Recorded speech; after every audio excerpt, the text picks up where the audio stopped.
Bonjour, bonjour, j'espère que vous allez bien. Nous nous retrouvons aujourd'hui pour une nouvelle vidéo. Nous allons expérimenter ensemble une nouvelle façon d'utiliser nos chutes de papier, car je sais que vous en avez beaucoup comme moi. Pour celles et ceux qui ne me connaissent pas, je suis Élodie Leclinch, démonstratrice Stampin' Up dans l'Orne en Normandie, tout près d'Alençon, depuis 3 ans et demi. Et j'ai plaisir à vous retrouver chaque semaine en live ou en vidéo pour partager ma passion avec vous. N'hésitez pas à poser vos questions, à partager vos créations avec le hashtag HelloScrapEtoile, à m'adresser des petits messages si vous avez des questions. Et on y va de suite pour la réalisation. À tout de suite. Dans cette vidéo, chose que nous avions déjà vue en live, je vous montre une nouvelle façon d'utiliser vos chutes de papier parce que je sais que vous en avez beaucoup, comme tout le monde. On a tous des centaines de morceaux de papier dont on ne sait pas quoi faire, des petites chutes, des plus grandes, des moins grandes, enfin des petits morceaux dont on ne sait pas quoi faire. Je vous propose aujourd'hui une nouvelle façon de les utiliser. Donc j'ai déjà fait avec vous l'utilisation avec des petits carrés, avec des étiquettes, avec des rectangles que l'on positionne sur un papier de fond. Et là, on va faire le même principe, mais en les découpant en diagonale, découpant nos carrés ou nos rectangles en diagonale qui nous restent. Ici, j'ai décidé de mettre l'étiquette dans l'angle, ce qui faisait un peu l'effet d'un halo de lumière, en fait, qui se diffuse autour de l'étiquette. Ici, on va faire le même principe, mais du coup, on va mettre l'étiquette un petit peu plus au milieu pour vous montrer qu'avec le même système, on va pas du tout avoir le même résultat et qu'en même temps, on peut positionner notre étiquette où on veut et notre forme où on veut, parce qu'on n'est pas non plus obligé de mettre un rond. Donc, pour réaliser ce fond, enfin ce type de collage, vous allez avoir besoin d'un fond. Donc, moi, j'ai décidé de mettre un double matage, comme je le fais souvent. Donc, moi, j'ai utilisé ici 9,7 par 14,45 parce que j'ai l'habitude de faire des matages de 4 mm. Mais si vous voulez mettre des matages de 0,5 ou de 0,6 ou moins important, il faut que vous réduisiez ou vous augmentiez d'1 mm. Donc, je vais attraper mes petites chutes de papier. Donc là, j'ai pris une collection qui est plutôt dans les tons blanc, noir et gris, que je vais coller sur un papier rose pour apporter un petit peu de douceur derrière. Et donc, j'attrape mes chutes de papier. Vous voyez, j'ai des chutes de papier de diverses hauteurs et de diverses formes. Et tout simplement, je vais les coller en diagonale. Vous voyez, vous avez celle-ci. Ici, j'en ai un plus petit. Et tout simplement, je les coupe en diagonale. Donc là, comme j'ai besoin d'un morceau plus grand, je vais avoir besoin de morceaux plus ou moins larges et plus ou moins grands. Donc là, j'ai une plus grande chute que je vais couper en diagonale. Et comme ils sont recto verso, eh bien, on peut utiliser les deux côtés. Voilà. Donc, j'en ai déjà préparé d'autres.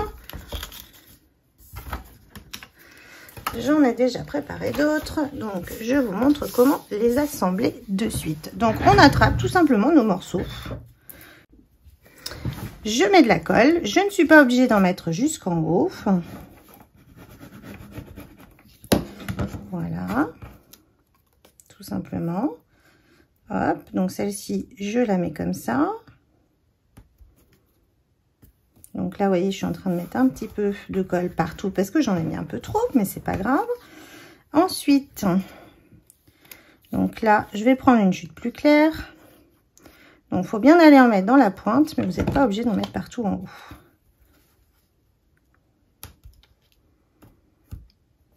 On laisse un petit espace pour que ce soit plus joli. Et on assemble comme ça, tout autour.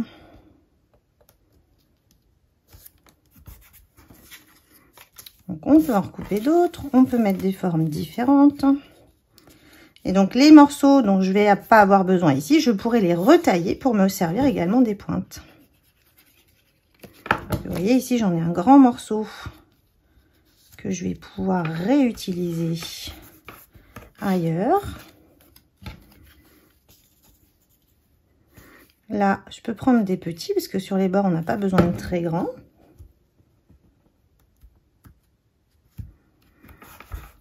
Voilà, donc je continue à faire mon assemblage et on se retrouve tout de suite après. Voilà, mes morceaux sont collés. Donc le dernier, vous allez peut-être être obligé de le retravailler un tout petit peu en fonction de comment vous êtes placé. C'est vrai que c'est plus facile quand vous en mettez, enfin, quand vous mettez plutôt dans un angle finalement, parce qu'il vous reste que des petits bouts à combler. Là, il a fallu que je retravaille un tout petit peu la pointe. Voilà, donc là, vous voyez, notre fond, il est collé. Maintenant, on va pouvoir aller couper les morceaux qui dépassent. Donc, tout simplement, on va prendre un ciseau. Ou alors, vous faites comme un massicot.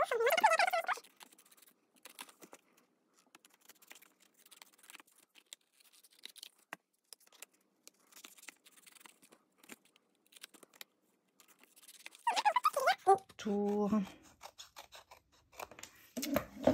Voilà, vous voyez, votre fond est prêt. On va plus avoir qu'à aller mettre notre étiquette au milieu. Et je vous retrouve de suite. J'ai préparé une étiquette avec un sentiment et je me suis servi de la pyramide de cercle pour coller deux étiquettes l'une sur l'autre avec un petit message à l'intérieur. On va pouvoir venir mettre ce cercle ici.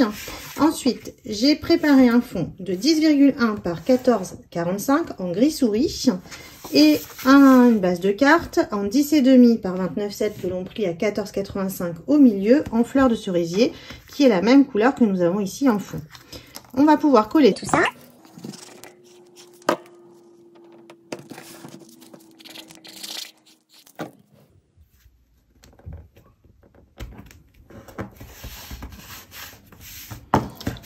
Et donc, il me reste à enlever les petites opercules des mousses 3D que j'ai mis en dessous pour mettre l'étiquette au milieu.